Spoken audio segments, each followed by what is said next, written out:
வணக்கம், நான் மகேஸ்வரி, குழந்தை பிறப்பு ஆலோசகர். இன்றைக்கி நம்ம டாபிக் என்னென்னா, தாய்ப்பால் அதிகம் சுரக்க என்ன செய்யலாம். நார்மலாக 90% அம்மாக்களுக்கு அவங்க குழந்தைக்கு தேவையான தாய்ப்பால் அவங்கக்கிட்ட கண்டிப்பாக இருக்கும்.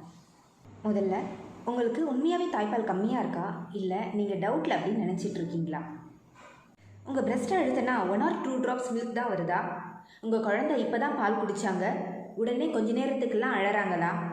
நீங்கள் உங்கள் பிரெஸ்ட் பம்பில் எக்ஸ்ப்ரெஸ் பண்ணுற மில்க் ரொம்பவே கம்மியாக இருக்கா? உங்கள் பிரெஸ்ட் ஹார்டாக இல்லாமல் சாஃப்டாக இருக்கிற மாதிரி இருக்கா? உங்கள் குழந்தை இப்போ தான் பால் குடித்தாங்க, அவங்க வயிறு புட்டையாக இல்லாத மாதிரி இருக்கா? உங்கள் பிரெஸ்ட்லேருந்து பிரெஸ்ட் மில்க் லீக் ஆகலை அப்படின்ட்டு சந்தேகப்படுறீங்களா? உங்கள் சந்தேகத்துக்கான காரணங்கள் இதெல்லாம் இருந்தால் உங்கள் பிரெஸ்ட் மில்க் கம்மியாக இருக்கிறதுக்கான சைன்ஸ் இதெல்லாம் கிடையாது. பிரெஸ்ட் மில்க் குழந்தைக்கு போதுமான அளவு இருக்குன்றதை எப்படி தெரிஞ்சுக்கலாம்? குழந்தை பிறந்த ஒரு வாரத்தில் இருந்து ஒரு நாளைக்கு அவங்களோட யூரின் கவுண்ட் 7 முறையாவது யூரின் பாஸ் பண்ணுறாங்களா? அவங்களோட வெயிட் கெயின் சரியாக வெயிட் கெயின் ஆகிட்டு வராங்களா? குழந்தை ஆக்டிவாக இருக்காங்களா? இதெல்லாம் இருக்குது அப்படின்னா உங்கள் பிரெஸ்ட் மில்க் போதுமான அளவு இருக்குது, கவலைப்பட வேண்டாம். சரி, பிரெஸ்ட் மில்க் அதிகப்படுத்துறதுக்கு என்ன பண்ணலாம்? ஃபஸ்ட்டு ஒன், நிறைய பேருக்கு பிரெஸ்ட் மில்க் கம்மியாகிறதுக்கு மெயின் ரீசனாக இருக்கிறது குழந்தை சரியாக லேட்ச் பண்ணாமல் இருக்கிறது தான். ஸோ குழந்தை சரியாக லேட்ச் பண்ணியிருக்காங்களா அப்படின்றத பாருங்கள். உங்களுக்கு யாராவது பிரெஸ்ட் ஃபீட் பண்ணால் கொஞ்சம் வலிக்க தான் செய்யும்னு சொல்லியிருந்தாங்கன்னா அது உண்மை கிடையாது. குழந்தை சரியாக லேட்ச் பண்ணாங்கன்னா கண்டிப்பாக பெயின் இருக்காது. சப்போஸ் குழந்தை நிப்பிள் மட்டும் சக் பண்ணுறாங்க அப்படின்னா குழந்தைக்கும் சரியாக மில்க் போய் சேராது, அம்மாவுக்கும் நிப்பிள் பெயின் இருக்கிறது, சோர்னஸ், கிராக் நிப்பிள் இது போன்ற பிரச்சனைகள்லாம் ஏற்படும். ஸோ குழந்தை சரியாக லேட்ச் பண்ணியிருக்காங்களா அப்படின்றத முதல் கன்ஃபார்ம் பண்ணிக்கோங்க. செகண்ட் திங், குழந்தைக்கு அதிகமாக ஃபீட் பண்ணுங்கள். குழந்தைக்கு எந்த அளவுக்கு ஃபீட் பண்ணுறீங்களோ அந்த அளவுக்கு தான் மில்க் செக்ரேஷனும் இருக்கும். குழந்தை கேட்கும் போதெல்லாம் கொடுங்க. குழந்தை இப்போ தான் ஃபீட் பண்ணி 1 hour இல்லை 1/2 hour தான் ஆகுது, குழந்தை திரும்ப கேட்குறாங்கன்னா தாராளமாக கொடுக்கலாம். சிலர் என்ன நினைப்பாங்கன்னா, குழந்தைக்கு கொஞ்சம் நேரம் வெயிட் பண்ணி ஃபீட் பண்ணாதான் மில்க் அதிகமாக கிடைக்கும் அப்படின்னு நினைப்பாங்க. அப்படிலாம் கிடையாது. மில்க் செக்ரேஷன் எப்படி வேலை செய்யணும்னு பார்த்தீங்கன்னா, நம்ம உடம்புக்கு மில்க் அதிகமாக தேவைப்படுது அப்படின்ற சிக்னல் போய் சேரணும். அது எப்படி போய் சேரும்னா, பிரெஸ்ட்லேருந்து மில்க் அதிகமாக ரிமூவ் பண்ணும்போது இவ்வளோ மில்க் தேவைப்படுது அப்படின்ற மாதிரியான சிக்னல் நம்ம உடம்புக்கு கிடைக்கும். ஸோ குழந்தை அதிகமாக ஃபீட் பண்ணணும்.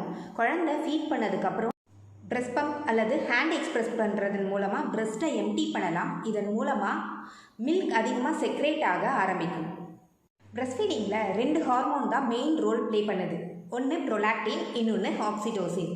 ப்ரொலாக்டின் தான் மில்க் செக்ரேட் பண்ணுற ஹார்மோன். பேபி பிரெஸ்ட்டில் வாய் வச்சு சக் பண்ணும்போது அந்த சிக்னல் பிரெயினுக்கு போகிறதன் மூலமாக ப்ரொலாக்டின் ஹார்மோன் செக்ரேட் ஆகி அது மில்க் ப்ரொடியூஸ் பண்ணுது. நெக்ஸ்ட் ஒன், நைட்டில் அதிகமாக ஃபீட் பண்ணுங்கள். ஏன்னா இந்த ப்ரொலாக்டின்ற ஹார்மோன் நைட்டில் அதிகமாக செக்ரேட் ஆகும். ஸோ நைட் ஃபீடை ஸ்கிப் பண்ணாதீங்க. அது கொஞ்சம் கரெக்டாக இருக்கிற மாதிரி பார்த்துக்கோங்க. பிரெஸ்ட் மில்க் செக்ரேஷனுக்கு ரொம்பவே ஹெல்ப்ஃபுல்லாக இருக்கும். அடுத்தது ஆக்சிடோசின். உங்கள் மில்க் டக்ட்ஸ்லேருந்து மில்கை வெளியேற்றுறதுக்கு இந்த ஹார்மோன் தான் வேலை செய்யுது. இதை லவ் ஹார்மோன் அல்லது ஹாப்பி ஹார்மோன் சொல்லுவாங்க. நீங்கள் எப்போ ரிலாக்ஸாக ஹாப்பியாக ஃபீல் பண்ணுறீங்களோ அப்போ தான் இந்த ஹார்மோன் செக்ரேட் ஆகும். ஸோ இதற்காக தான் பிரெஸ்ட் ஃபீடிங் மதர் ரிலாக்ஸ்டாக ஹாப்பியாக இருக்கணும் அப்படின்னு சொல்கிறது.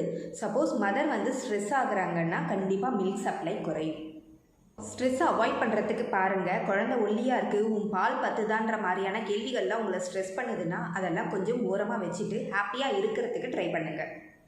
அடுத்த முக்கியமான விஷயம், குழந்தையோட அதிகமாக ஸ்கின் டு ஸ்கின் காண்டாக்ட் பண்ணுங்கள். இது உங்களையும் குழந்தையும் அதிக ரிலாக்ஸ்டாக வச்சுருக்கும். ஸோ உங்கள் உடம்புல அதிகமாக ஆக்சிடோசின் செக்ரேட் ஆகும்.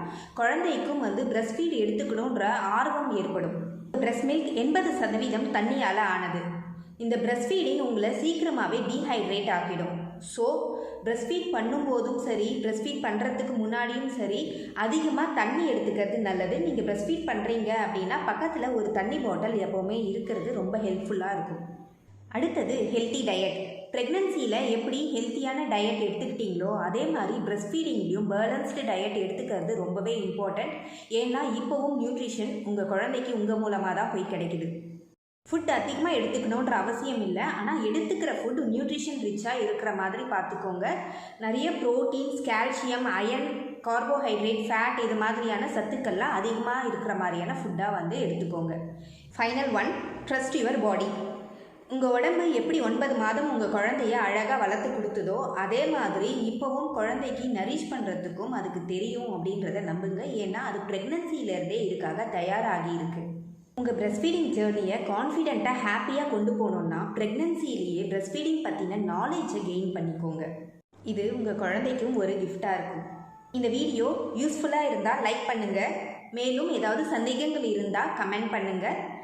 இது போன்ற வீடியோக்களுக்கு இந்த சேனலை சப்ஸ்கிரைப் பண்ணிக்கோங்க.